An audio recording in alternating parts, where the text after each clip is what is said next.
Hey everyone, today I want to talk to you about a few plants that when I saw them, I just had to have them. I just totally and completely fell in love with them. You know the plant. They look different, they're unique, and you kind of become obsessed with them. Well, sometimes a plant looks amazing in the store or on social media or in someone else's house, but then you bring it home and realize it isn't all what it's cracked up to be. So today we're talking about four plants that for one reason or another are giving me a run for my money.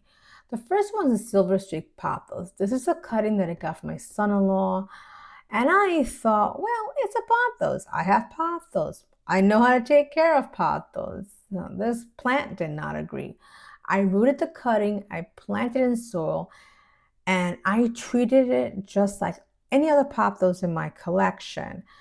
But then, it would spit out a leaf and then it would die off. So I adjusted the watering. I made sure it wasn't too dry or too wet. And I watched it for like over a year. I babied this thing and nothing worked. Eventually it died. And you know what? I think it may have been root rot for some odd reason. I was very careful about it. But I find it very strange because I was doing the thing that I was doing with other pothos. So this was a good reminder that even when plants in the same family don't always want the same treatment. My son-in-law happens to be an underwaterer, and his plant sits in a spot where it gets morning sun, but in the afternoon it gets kind of dark in that area. And then mine was in a west-facing room where in the afternoon it became very bright. And you would think a pothos is a pothos. Apparently not. Lesson learned. The second plant is my Monstera Cobra. Look at this thing. I have no clue what it's doing. To be honest, it's the weirdest thing. It's producing an incredibly long stem. Yes, it is a stem, and it looks like it's trying to escape me. I don't know why. I think I'm pretty cool. Oh. There are little spots along the stem like that look like nodes. So I'm assuming leaves will eventually emerge from those spots. But this is not what I expected when I bought the plant. I didn't go to the store and say, great, a plant that grows noodles. So what I have to do actually, because it does almost touch the floor and I want to keep it away from my cats thinking it's a new toy, I have to kind of weave it around the other plants to keep it above the floor.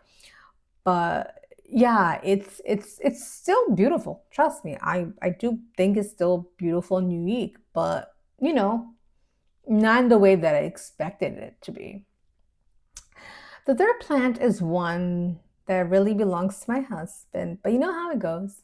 I don't know if you guys have this experience, but my husband gets the plant, he forgets the plant, and then it becomes my plant. If I don't take care of it, it's gonna die.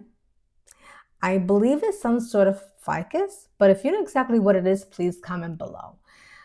This plant is unbelievably dramatic. I'm telling you, it makes the calathea look like an easygoing chick. You know what I mean? This plant, you don't have to repot it.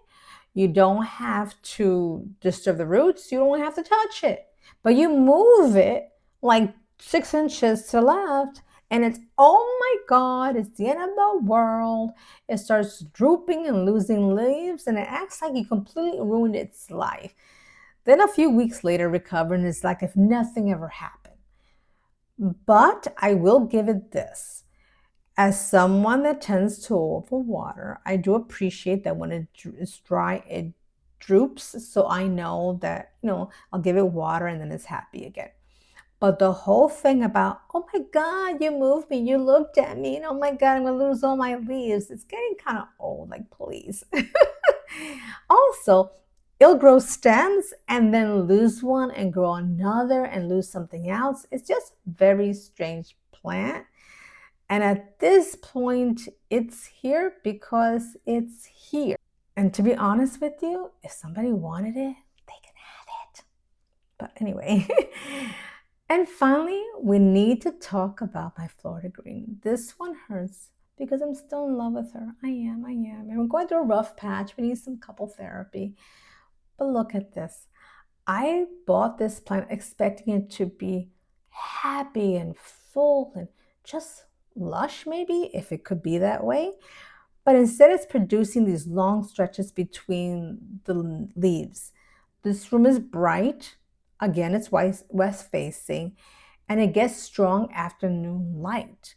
But clearly, this plant is not happy with me for some reason that I'm unaware of. Because of the stem is kind of top heavy, and the reason why it hasn't fallen over is because it is leaning on the cleated fusion to keep it in place. The one thing I wasn't expecting was this sticky sap that produces along the stem, which I understand is a defense mechanism. And it's not really terrible. It's just something that I wasn't, it wasn't really something I was looking at as an exciting plant feature.